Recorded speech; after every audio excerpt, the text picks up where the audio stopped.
Not 2 seconds went by after I just finished recording the 5x5 Jing Pyraminx video. Here is the 7x7, whoops, the 7x7 Jing Pyraminx. And yeah, I don't want to waste some time, so let's just get into this. And the way I like to do this is I like to sort of build up the 5x5 and then into the 3x3, which, as before, usually when we're doing this 7x7 Rubik's Cube, we would turn it straight into the 3x3 and we wouldn't have to mess with the 5x5 area.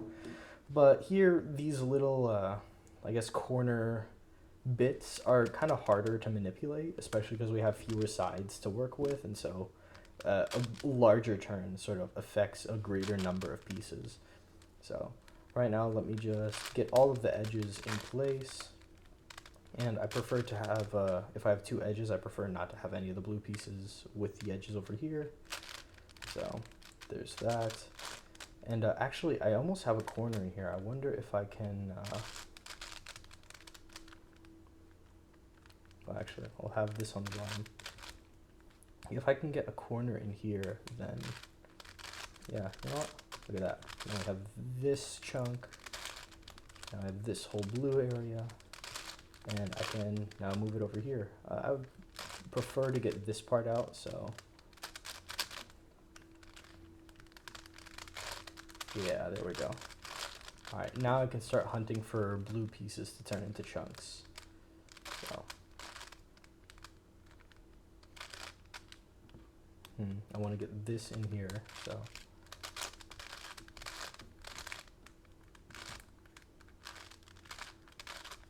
I can move this out of the way. I have another chunk over here, so.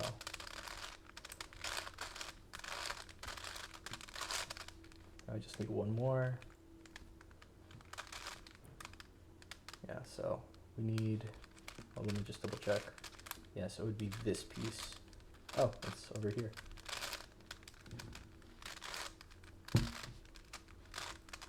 Look at that. Let's move this that way. After this turn, now this lines up. And we have one side solved. So now we could just focus on turning it around like this, and we won't have to check for anything below here. So, well, what I see is a big chunk of green over here, so that saves me a lot of time. And now we'll do the same thing from before, which we'll only have to turn the bottom layers without needing to turn this side too much. So.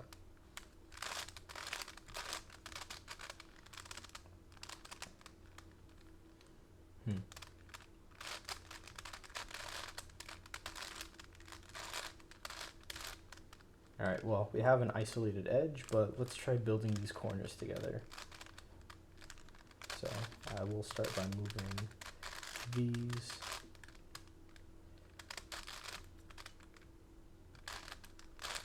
Let's move this out of the way.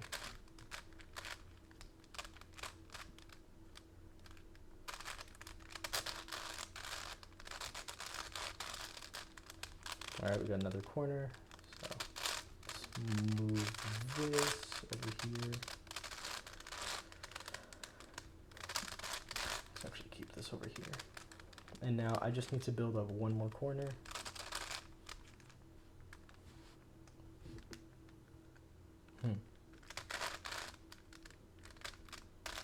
So I need,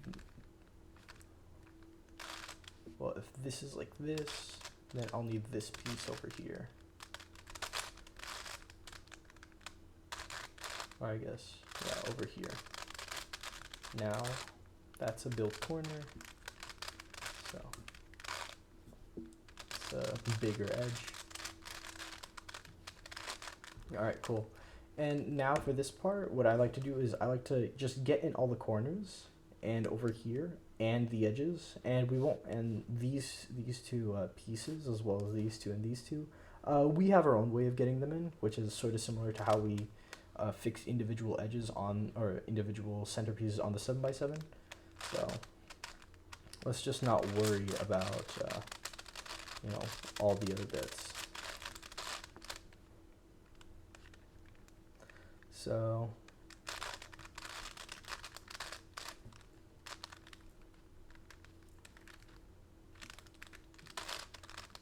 I don't want to mess this up.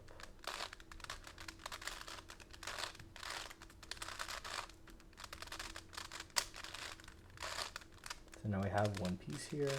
I'd have to line this up. And we have the smaller triangle, and now we just got to do the bigger triangle. So we have these two edges, these two corners, so we're just missing this edge and this corner. And we have that edge and that corner, but they're not quite attached. I guess I'll move this here, so now they're attached. We're ignoring these pieces. We're solving it similar to how we would solve the last centers over here, where we would have everything except for one slice, and so, or one pair of edges, like center things. So we'd find a corner here, we would make the single band, and then we would twist it away and it would solve the center of guys here. So that's what I'm doing over here. So now these two are connected. This one is in the right spot, so now I have corner, edge, corner. Move these over here.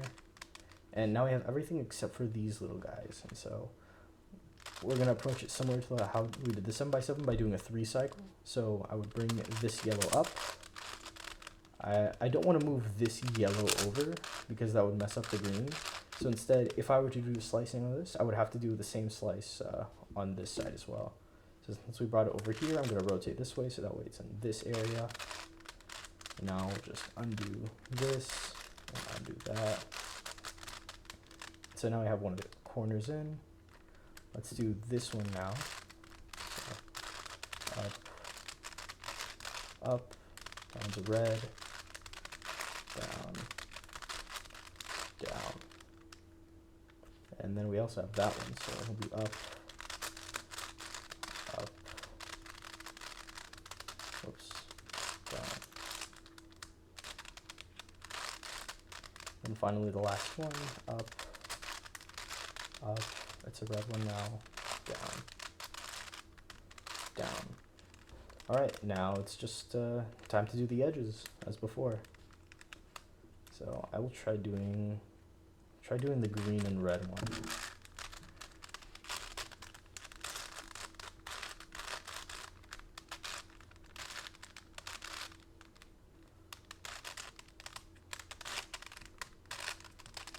So now I'm just looking for one more green red, and it's over here, by chance.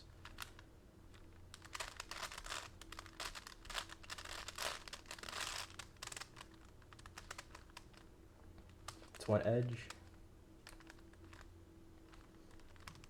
What else is there? I guess I'll just pick an edge at random. Oh, this one is good. So I can put this one in here, undo that.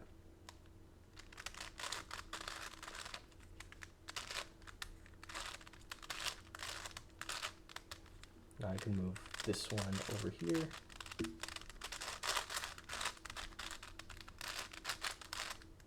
Move this back, so now that's another completed edge. Do the red and yellow, so I can move that. This is an edge I can sacrifice. It's not completed.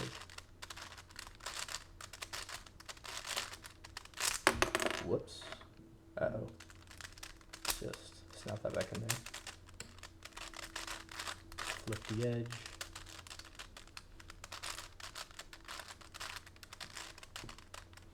Alright, and there's no hope of me accidentally putting that edge in backwards, because it can only ever be in one of these spots, and if I were to rotate it, then it would, it's not its own mirror image, or at least not in this axis where it matters towards the center.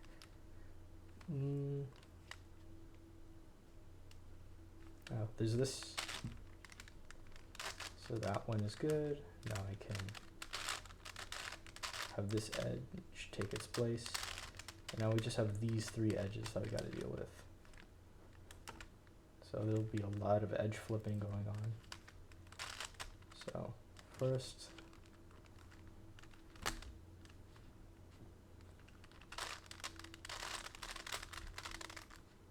I need yellow and green. There it is. I'm blind.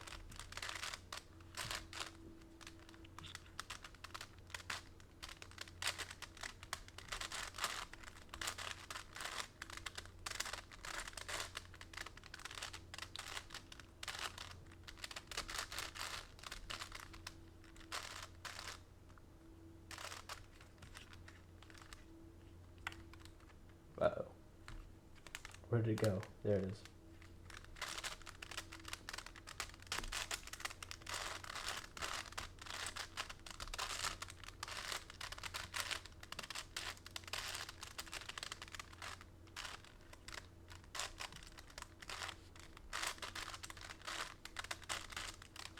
Another edge. Alright, now we're just down to these two. And again, what's cool about this puzzle is that since it has an odd number of sides and an odd number of layers per edge, you will never get parity. So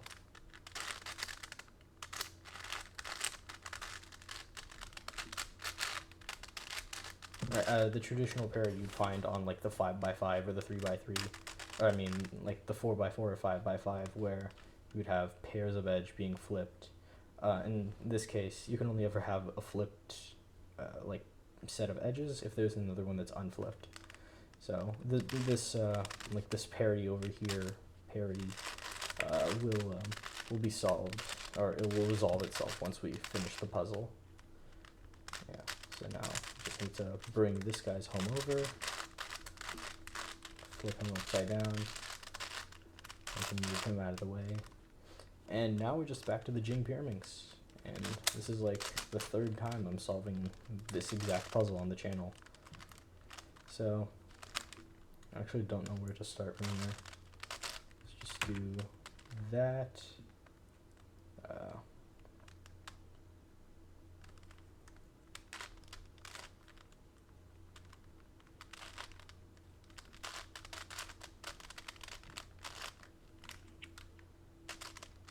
Right, well, we have two flipped edges, so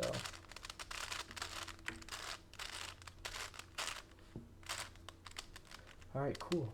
And now just this little commutator 3 times, and the centers should resolve themselves. Ah, look at that. Such a nice solve. Alright. Thank you for watching. Whoa. Thanks for watching.